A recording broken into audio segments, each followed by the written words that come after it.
नमस्कार दोस्तों, मैं हूं बसंत और आज के इस खास वीडियो में आपका स्वागत है। दोस्तों, आप सभी जानते हैं कि जब से टोला विकास शिविर का आयोजन के लिए बातें चल रही हैं तो लोगों में एक नया सरगर्मी हुआ है, नया काम करने की जुनून जोश पैदा हुआ है और बहुत सारे हमारे ऐसे विकास मित्र हैं जो कंफ्यूज हैं कि काम को शुरू कैसे किया जाए, कैसे काम किया जाए ताकि कम समय में बेहतर कार्य करके प्रदर्शन किया जाए। तो इससे लेकर बहुत सारे लोग कंफ्यूज हैं, कमेंट्स भी कर रहे हैं, बहुत सारे लोगों के मैसेजेस आ रहे हैं। तो चलिए आज के इस खास वीडियो में हम आपको बताएंगे कि कम समय में ट्रांसपेरेंसी के साथ बेहतर कार्य कैसे किया जाए और आपको जो 22 एजेंडों पे काम करना है, सरकार की जो 22 योजनाएं हैं उस योजनाओं पे कैसे काम करेंगे। पता चले कि समय भी बीत गया और काम भी नहीं हुआ, तो कम समय में अधिक काम करने के मैं तौर तरीका आपको बताने वाला हूं। तो जैसा कि आप जानते हैं कि टोला विकास शिविर प्रत्येक टोले में होना है और उस टोलों के लिए सरकार के द्वारा 22 प्रकार की योजनाओं का चयन किया गया है कि इस योजना से अनुसूचित जाति और अनुसूचित जनजाति जो आपके पंचायत में है, जो आपके टोले में है, उनको लाभान्वित करना है। तो इसके लिए सारे लोग कंफ्यूज हैं कि कहां से शुरू करें और कहां खत्म करें, क्योंकि 22 योजना है, एक परिवार में जाना है, 22 योजनाओं पे बात करना है।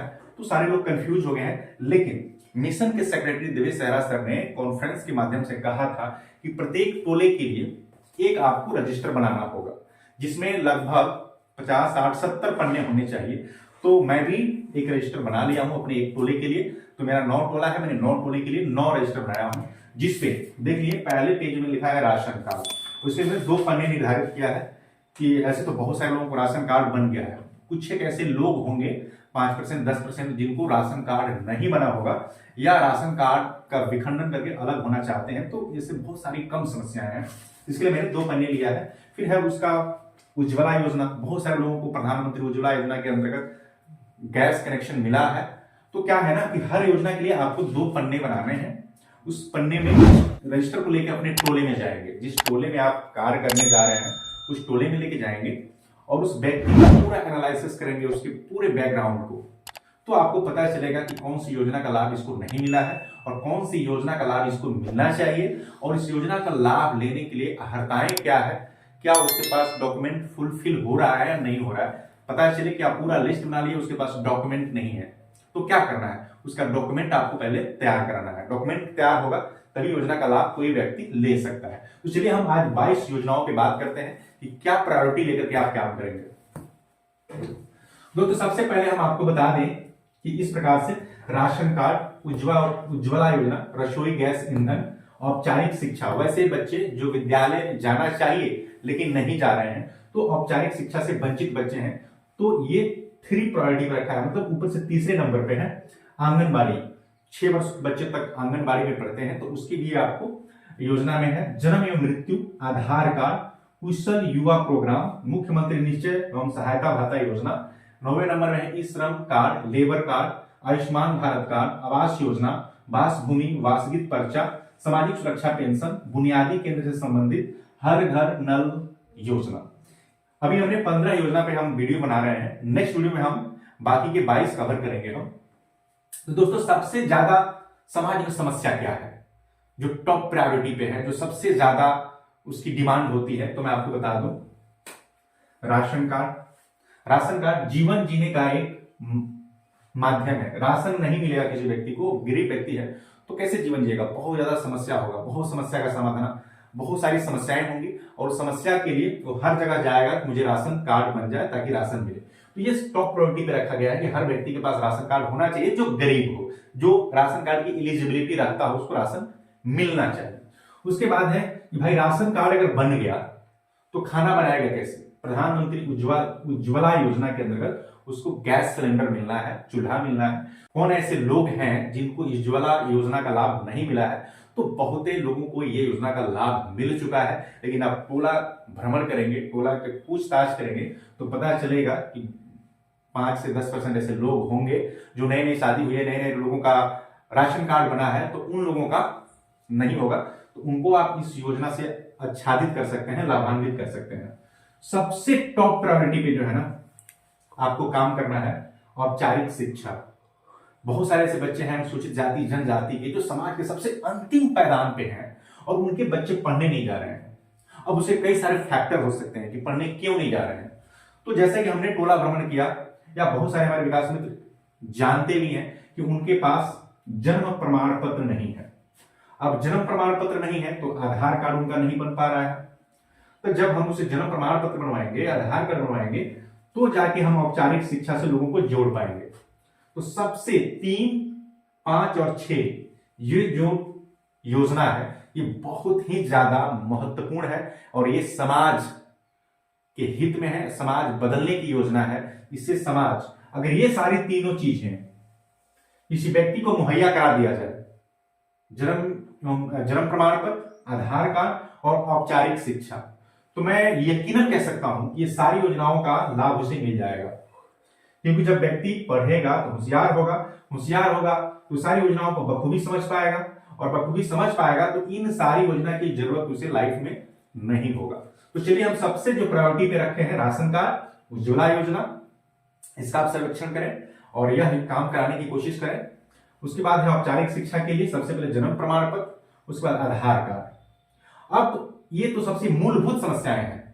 उसके बाद क्या है, कुशल युवा प्रोग्राम। कोई ऐसे परिवार है जहां बच्चे मैट्रिक पास कर चुके हैं, इंटर पास कर चुके हैं, ग्रेजुएशन कर रहे हैं, तो कुशल युवा प्रोग्राम से लाभान्वित करने के लिए आप उसकी डॉक्यूमेंटेशन की तैयारी करेंगे।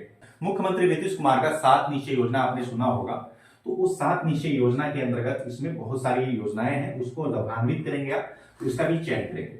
उसके बाद है ई श्रम कार्ड, लेबर कार्ड। ई श्रम कार्ड अभी आपने देखा होगा गांव में बहुत सारी महिलाएं ई श्रम कार्ड बनवाई, ओटीपी भी मैसेज आता था आधार से, तो ई श्रम कार्ड बनता था। लेबर कार्ड भी अब पहले से ही बनता आ रहा है, अभी बन रहा है। तो आपको देख लेना है कि वैसी महिलाएं, वैसे परिवार जो कि भवन में, कंस्ट्रक्शन में काम करते हैं, उनका अगर लेबर कार्ड नहीं बना है तो उसका लेबर कार्ड बनवाने के लिए उसका पूरा डॉक्यूमेंट लेंगे और लेबर कार्ड बनवाएंगे।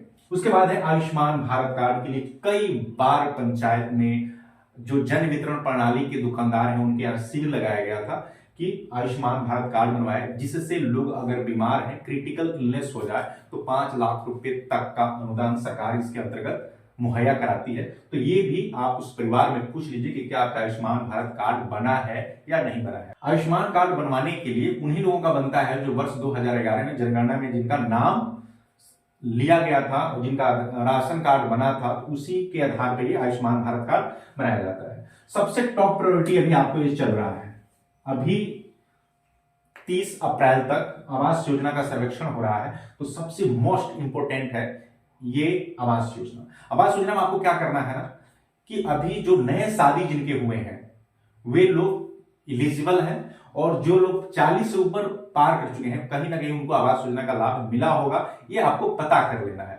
बहुत सारे ऐसे लोग हैं जिनको 40 या 50 की उम्र भी पार कर चुके हैं लेकिन उन्हें आवास योजना का लाभ नहीं मिला है। तो ये आपके ऊपर डिपेंड करता है कि कैसे आप उनसे पूछताछ कर रहे हैं, कैसे सर्वेक्षण कर रहे हैं, आस पड़ोस के लोगों से भी ये जानकारी ले सकते हैं। तो इसका भी आप सर्वेक्षण करेंगे। प्रधानमंत्री आवास योजना के लिए आवास सर्वे से उनका सर्वेक्षण करवाएंगे। अगर वो नहीं करते हैं, आपके साथ नहीं जाते हैं, तो ज्यादा परेशान होने की जरूरत आपको नहीं है। उस परिवार का जॉब कार्ड आप बनवाइए और सेल्फ सर्वे कीजिए, मोबाइल से सेल्फ सर्वे कीजिए और उसका नाम आवास योजना में संरक्षित हो जाएगा। उसके बाद है वास भूमि वास्तविक पर्चा। बहुत सारे लोग कंफ्यूज है कि वास भूमि वास्तविक पर्चा क्या है। हमारे विकास वर्जन 2.0 पे कॉलम है वास भूमि वास्तविक पर्चा। हम वास भूमि वास्तविक पर्चा के विषय में बात कर रहे हैं। तो सबसे पहले आप जब परिवार का सर्वेक्षण करेंगे तो वहां पे आप उससे पूछेंगे कि आप जिस जमीन पे रह रहे हैं, जो आपका जमीन है, जहां पे आपका घर है, तो क्या ये जमीन आपका है। बहुत सारे विकास कंफ्यूज रहते हैं कि बिना जमीन का कोई कैसे रहेगा। हर व्यक्ति का घर जमीन पे ही होता है। तो उसमें आप लोग क्या कर देते हैं कि जमीन इनके नाम से है, जमीन इनका भर देते हैं कि भाई सरकार द्वारा दी गई है, इनका अपना जमीन है। लेकिन ऐसा नहीं करना है। वहां उसे पूछना है कि क्या ये जमीन आपका है या सरकार द्वारा दी गई है, या आपके पास जमीन नहीं है।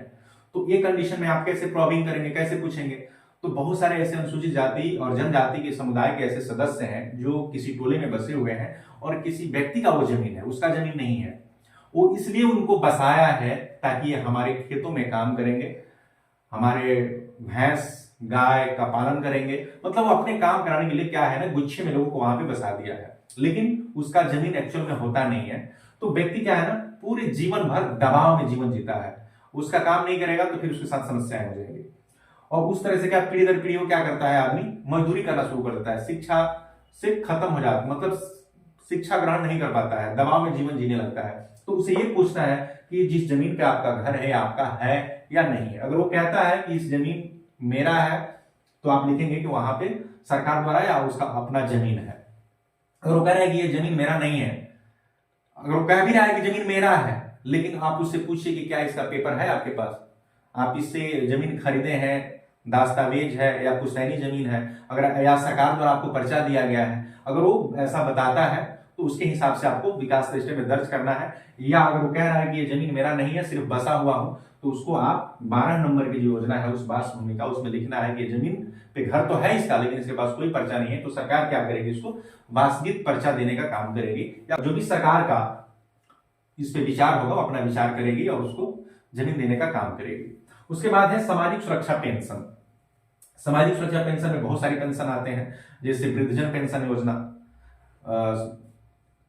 विधवा पेंशन योजना, लक्ष्मीबाई सामाजिक सुरक्षा पेंशन योजना, उसके बाद से दिव्यांग योजना। दिव्यांग में 2 कैटेगरी के आते हैं, विधवा में 2 कैटेगरी के आते हैं, और एक वृद्धजन पेंशन योजना हो गया, और भी सारी पेंशन योजना है, तो इसमें आ जाएगा। तो उससे आप देख लेंगे कि कौन किस लायक है, तो उस योजना का लाभ आप देंगे और अपने जो रजिस्टर बनाया है टोले में उसमें आप लिखेंगे। उसके बाद है बुनियाद केंद्र से संबंधित। बहुत सारे ऐसे लोग जो आपके पंचायत में आपके टोले में हैं, जो आंख से अंधे हैं, दिव्यांग हैं, जिनको कान से बधिर हैं, उनको सुनाई नहीं देता है, कोई पैर नहीं है तो चलने में उनको प्रॉब्लम होता है, कोई एकदम चलने फिरने में मुश्किल है, तो उनके लिए ट्राईसाइकिल दिया जाता है, बैटरी रिक्शा भी दिया जाता है, ताकि वो अपना जीवन को सुगम बना सके। तो उस परिस्थिति में आप सबको देखना है, और हर अनुमंडल में एक बुनियाद केंद्र है। बिहार के 101 अनुमंडल है और प्रत्येक अनुमंडल में एक बुनियाद केंद्र बना हुआ है, तो उन बुनियाद केंद्र के योजनाओं का लाभ दिलवाएंगे। अब जिसके आंख से दिखाई नहीं दे रहा है, आंख में कोई प्रॉब्लम है तो उसको चश्मा मिल जाएगा, किसी को सुनने में प्रॉब्लम है तो इक्विपमेंट मिल जाएगा, चलने में फिरने में दिक्कत है तो वहां से जो भी इक्विपमेंट, जो भी सर्विसेज प्रोवाइड किया जाता है वहां से मिल जाएगा। उसके बाद हर घर नल का जल योजना प्रधानमंत्री 7 निश्चय योजना के अंतर्गत आता है, तो ये भी देख लेना है कि उस परिवार में नल का जल के लिए जो पाइप लगाया गया है या नहीं लगाया गया है, और लगाया गया है तो पानी की सुविधा उसको मिल रही है या नहीं मिल रहा है। तो आप पूरे अपने विकास रजिस्टर वर्जन 2 में अपडेट भी किया हुआ है और रजिस्टर में अपडेट करेंगे, जिसका नहीं है उसका आवेदन लेंगे, और संबंधित जो आपके पदाधिकारी हैं, प्रखंड कल्याण पदाधिकारी महोदय को एक हम लोग आवेदन क्या करेंगे, समर्पित करेंगे, ताकि इस योजना का लाभ हो विभागीय दिशा निर्देश के अनुसार या विभाग से समन्वय बना करके वो काम कराना शुरू करें। क्योंकि ये सारी चीजों, अगर 22 एजेंडा है ना, 22 एजेंडा में अगर आप सोचें कि एक एक करके हम सारे लोगों का काम कराएं, तो यकीन मानिए आप किसी का काम नहीं करा पाएंगे, सिर्फ भटकते रह जाएंगे इस कार्यालय से उस कार्यालय में, इस कार्यालय से उस कार्यालय में। तो इसलिए करना क्या है, पूरा डॉक्यूमेंटेशन क्लियर करना है, उसका डॉक्यूमेंट तैयार करना है और संबंधित आपके प्रखंड कल्याण पदाधिकारी महोदय को सौंपना है, ताकि वो विभाग से संपर्क करके इस सभी काम को करा सके, तब जाकर के आपका टोला विकास शिविर सफल होगा। और इस तरीके से आप काम करना सुनिश्चित करेंगे। नेक्स्ट वीडियो में हम आपको बताएंगे प्रत्येक योजना के बारे में कि ये इस श्रम कार्ड अगर लेबर कार्ड योजना है तो इससे संबंधित कौन कौन से कागजात लगेंगे, कौन कौन से डॉक्यूमेंट लगेंगे, क्या इसकी प्रक्रियाएं हैं, कौन कौन से लाभ इसमें लोगों को मिलता है, तो हम नेक्स्ट वीडियो में आपको बताने वाले हैं। तब तक अगर आप हमारे वीडियो पे बने रहे तो आपको बहुत बहुत धन्यवाद। वीडियो को लाइक कीजिएगा, चैनल को सब्सक्राइब कीजिएगा, ज्यादा से ज्यादा हमारे विकास मित्रों की वीडियो शेयर कीजिएगा, ताकि लोगों को सही जानकारी मिल सके, ताकि उनका टोला विकास शिविर बेहतर हो सके, सफल हो सके। अभी तक हमारे साथ बने रहे, हृदय की गहराइयों से आपको बहुत बहुत धन्यवाद।